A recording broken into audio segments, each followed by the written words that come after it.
আমি তো এখানে যতবারই গেছি ততবারই আমার চোখে নতুন নতুন ধরনের ফুলের গাছগুলো চোখে পড়েছে। ঠিক এইবারেও নানা ধরনের নতুন গাছ কিন্তু এখানে এসেছে। আগে থেকে যদিও ভাবা ছিল না কি গাছ কিনবো, গাছ কিনবো সেই উদ্দেশ্যেই বেরিয়ে পড়েছিলাম। এখানে পৌঁছালে তো আর কেনাকাটার কম থাকে না। ঠিক দেখতে দেখতে গাঁদা গাছ, গোলাপ গাছ, জিনিয়া গাছ, আর তার সাথে তোমাদের যেমনটা বলেছিলাম ছোট্ট ছোট্ট গাছের সিডস, আরও নানা রঙের ফুলের সিডস নিয়ে নিয়েছিলাম। এই মার্কেটটা আমাকে এই নিয়ে চিনিয়েছিলেন। আর তারপর থেকে প্রত্যেকটা রবিবার আমার ইচ্ছা হয় একবার মার্কেটটা দিয়ে ঘুরে আসি আর কিছু গাছ কিনে আনি। কিন্তু এই 3-4 বার আসার পরে একটা খুব বড় এক্সপিরিয়েন্সের আমি ভুক্তভোগী। তোমরা আসলে একটু প্লিজ হাতে বেশি করে টাকা এনো। যদিও তোমরা ঘর থেকে নিজেকে মানিয়ে আনতে পারবে, তবে এখানে এসে কিন্তু মার্কেট তোমায় ছাড়বে না।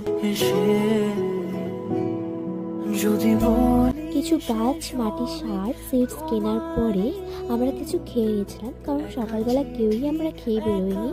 আর তারপর আমরা কয়েকটা টব কিনে নিয়েছিলাম, যেটার ক্লিপ আর নেওয়া হয়নি।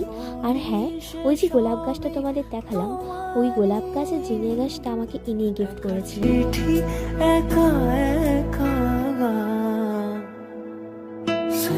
প্রায় 3 থেকে 3.5 ঘন্টা মতন আমরা মার্কেটেই ঘুরেছি। এই লাস্ট মোমেন্টে একটু বকা খেয়ে বাড়ি যাওয়ার উদ্দেশ্যে বেরিয়েছি।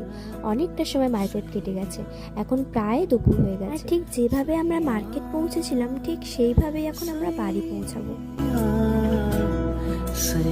সবশেষে তোমাদেরকে একটাই কথা বলবো, আমার ব্লগ দেখে অথবা আগের কোনো ফটো ভিডিও দেখে তোমাদেরও যদি ওই জায়গায় মানে পেট মার্কেটটায় যেতে ইচ্ছা হয় আর তোমরা এখনও বুঝতে পারছো না কিভাবে যাবে, কোনো দ্বিধা ছাড়াই আমাকে টেক্সট করতে পারো, আমি রিপ্লাই করে দেবো তোমরা কিভাবে পৌঁছাবে।